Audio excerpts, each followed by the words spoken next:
Big screen. Right, the Perfect 10 P10 program. First came from the idea of I wanted to find out how many press-ups I could do in an hour. So working to a 10-minute schedule, almost if you took a 10k and sectioned it up to different paces, allowed me to, if I did 10 for the first 10 minutes, 12 for the next 12 minutes, and I could add up these 6 different sections to find out how many I'd done in an hour. So my mission was to try and do over 1,000 press-ups an hour, which meant I had to do 17 every minute for 60 minutes, i.e. 10 blocks of 17. But obviously I couldn't do that to set off with, so I set off at 15 and then subsequently built up to 17, and then I knew I could do over 1,000 press-ups in an hour. The reason I thought it would be beneficial in the long run was simply maths. It's a great way to figure out how many reps you can do in 10 minutes, and if you know how many reps you can do in 10 minutes, you know how many, if you wanted to do 20 minutes, you multiply it by 2, on and so forth. The reason, basically at the end of the day, after figuring this out, is 2 things. One, to get you better at cross training, which is our world of racing on weights and cardio back to back. And 2, aesthetics. Weight training has always typically been 8 to 12 reps or 3 sets of 10.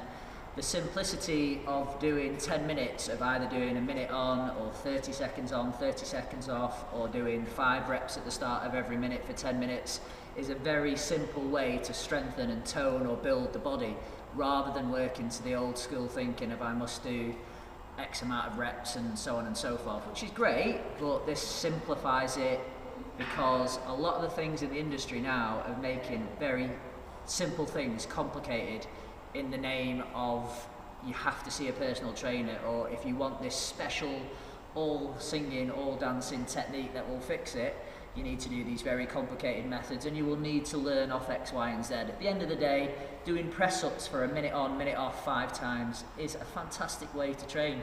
Sprinting on a bike for 30 seconds work, 30 seconds rest, that's what top athletes are doing all over the world. So exercise is very simple and it's overcomplicated. These time schedules, high intensity intervals of 60 on, 60 off, are the best way to train, simple as. Once you get good at doing work rest, then if you go outside and do a 10k or a 20-mile bike ride, there's nothing sure that your times are going to improve. Vice versa, your 1 rep max or your 10 rep max, if you do a minute on, minute off bench press quick or slow or heavy, whatever it may be, you're going to improve how good you get at something. A good way to test this is that we do in-house competitions, so like the P10 chest, which is on the board there now. Good one, James. Yeah, so that's as simply as 30 kilograms for the men, 15 kilograms for the women, on the incline, as many as you can in 10 minutes, which is a medium weight. You know, if you're a beginner, yes, that weight, you're not going to be doing very many, but if you're advanced, you're going to be getting a couple of hundred. So it's a test that the very strong with good endurance can do, and the very new to the world, they can still do. They're not going to get many. You might only get 30, 40 reps, i.e. 3 or 4 every minute, because that multiple of 10 again is really easy to figure out. If you can only do 3 at the start of every minute for 10 minutes, it's 30 reps. So we have the weights versions, the ski versions, how far you can ski in 10 minutes, how far you can run in 10 minutes. It's a very simple way to show your fitness improving. And the irony is a bit in many ways, when I first started becoming a personal trainer 15 years ago, the workouts were so simple. It was bike for 10 minutes, run for 10 minutes, row for 10 minutes, and then maybe do 3 or 4 sets of 10 reps on your chest, your back and your legs, and that's how simple exercises were. And the irony is, if you're working really hard in any amount of time, it's fantastic. So it's actually going, I believe it should go back to simplicity and go that way, rather than you need to do a million different exercises. They all need to be progressive. Of course those things are good. Calisthenics, getting stronger, things like cross training and CrossFit, and you know, the industry is full of wonderful ideas nowadays, but there's nothing sure in your basic training. It should be kept simple. So every time you go to train, you don't think, oh my God, I've got all those complicated exercises to do, because you know, some people like complicated, some people don't.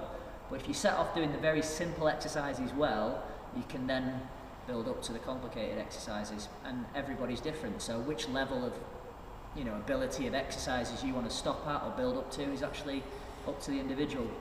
Finally, the last great thing about their P10 Perfect 10 program is the ability to do it anywhere. If you have a gym boss that bleeps every minute, you can do it on a beach, you can do it on holiday, you can do it out while you're running in the woods, you can do it, if you're brave enough, you can do it down the A6 or down the main road.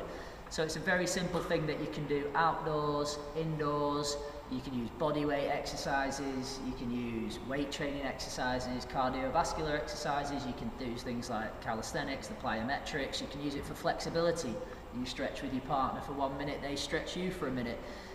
The last thing I would say about it is your ability within a class to create individual programs that people can do and share these programs, so it becomes like mass group personal training, because not everybody can run, not everybody can squat, everybody has certain things which, you know, that other people may have injuries, things like that in the past, so it lets you group mass train, which is fantastic. The classes almost become like group one-to-one sessions, and it's very efficient.